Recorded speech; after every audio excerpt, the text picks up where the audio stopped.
Narito tayo ngayon upang matunghayan ang nagiinit, nagbabaga at talaga namang usap-usapan at nagtitrending na latest issue ni Ate Erica. Sa pagpapatuloy ay narito muli si Kalingap Val Santos Matubang upang pag-usapan ang issue sa pagitan ni Ate Erica at ng kanyang pamilya, lalong-lalo na sa kanyang lolo na si Lolo Miguel. Dito nga ay sinasabi ni Kalingap Val na suportado niya daw si Gina na mama ni Ate Erica. Talagang susuportahan niya nga daw ito kahit umabot pa sa Supreme Court at mga kung saang korte pa. Si Darius, wala na, matanda na. Yung aso ni Kalingap Rab, si Darius, gurang na po, ma-80 na edad.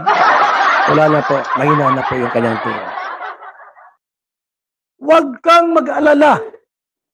Tutulungan kita, Ate Gina, sa abot ng aking makakaya. Kahit saan tayo pupunta. Sa Supreme Court,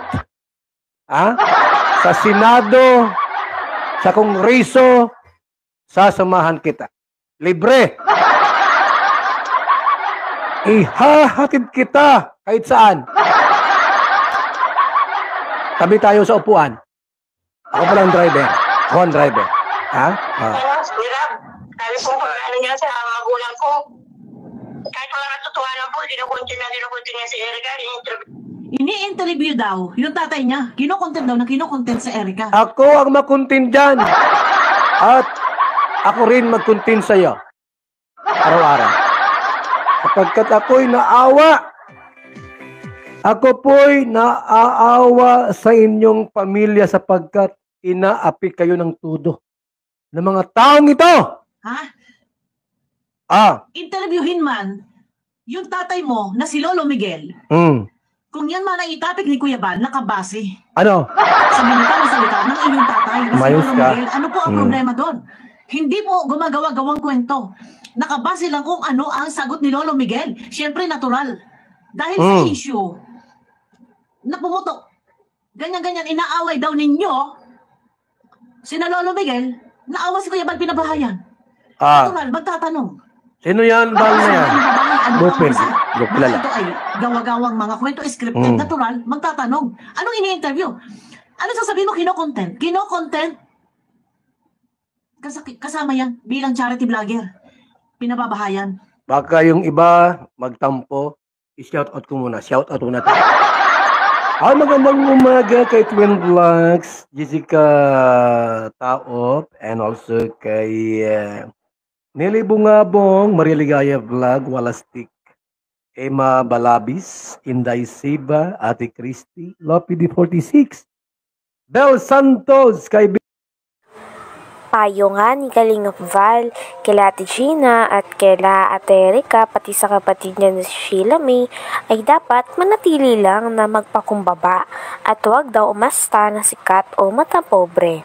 Sapagkat si Kalingap Val lang daw talaga ang sikat kahit wala pa nung Kalingap.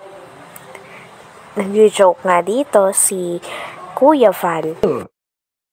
At sa lahat po ng mga nakatune in ngayon kay Helen Zical, RJC, Isla Bonita, Lia Candao, Carmi Oficial.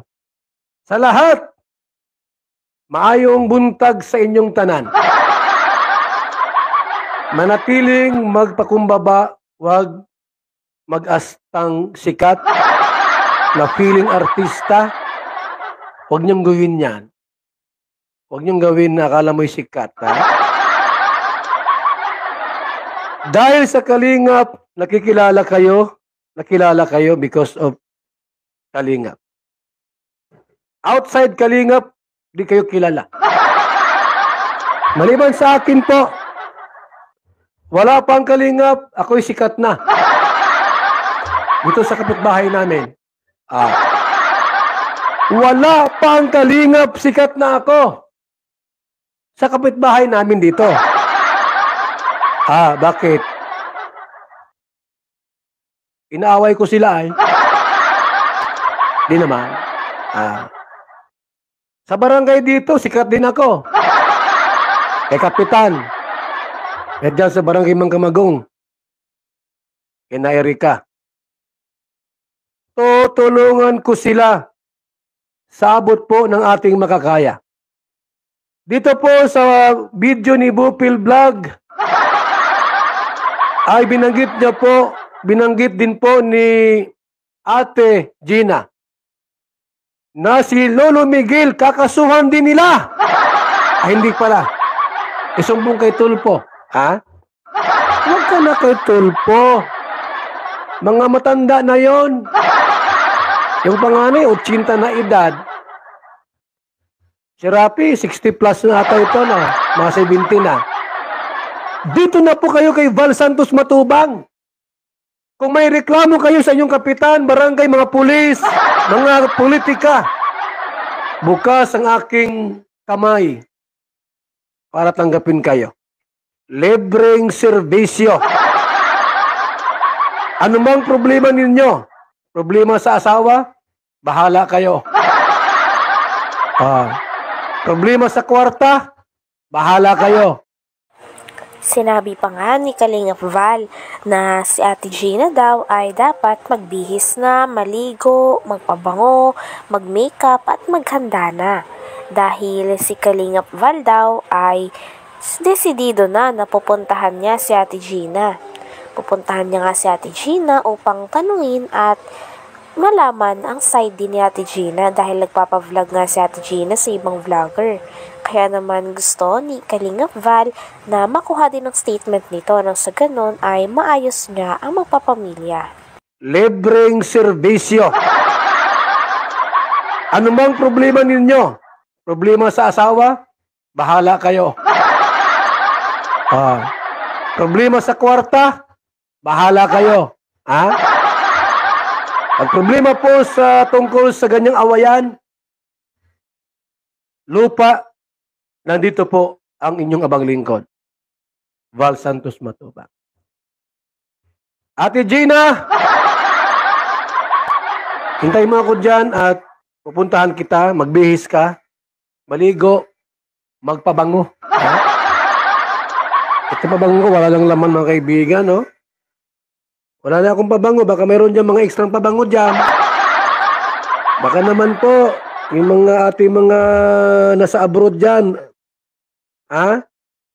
baka naman may pabango kayo dyan sobra-sobra. Wala na akong pabango mga kaibigan. Naubos na yung pabango ko. Ay, good morning muna sa ating lahat. Shout out. Hello kay Laila Guerrero TV, Api Dorado, Bobby TV 143, Power 14, and Nilma Silva TV.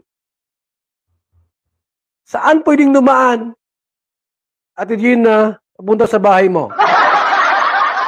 Sa likod, sa tagiliran, sa bubong o sa harap. Yung walang makakita sa akin pagpunta dyan, kasi baka maraming chismosa dyan ay. Yung mga kapitbahay mo, puro marites. Baka pagpunta ko ay, baka sabihin, magjowa tayo. Saan pwede magdaan kaya? Mayroon ba dyang underground, yung parang kuwiba na pwedeng paglusot ay bahay muna, kwarto muna? Maraming marites dyan sa lugar nindo, baka makita ako.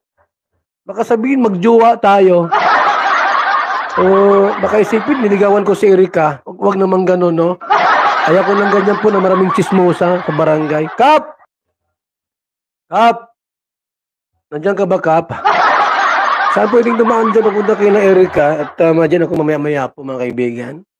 Anong gustong pasalubong? Ate Jen, gusto mo ng bibingka? Bibingkang Hanggang dito na lamang muna ang ating nag-iinit, nagbabaga, pinag-uusapan at talaga namang nagtitrending na latest issue ni Ate Erika. Maraming salamat sa inyong panunood. Hanggang sa muli. Bye!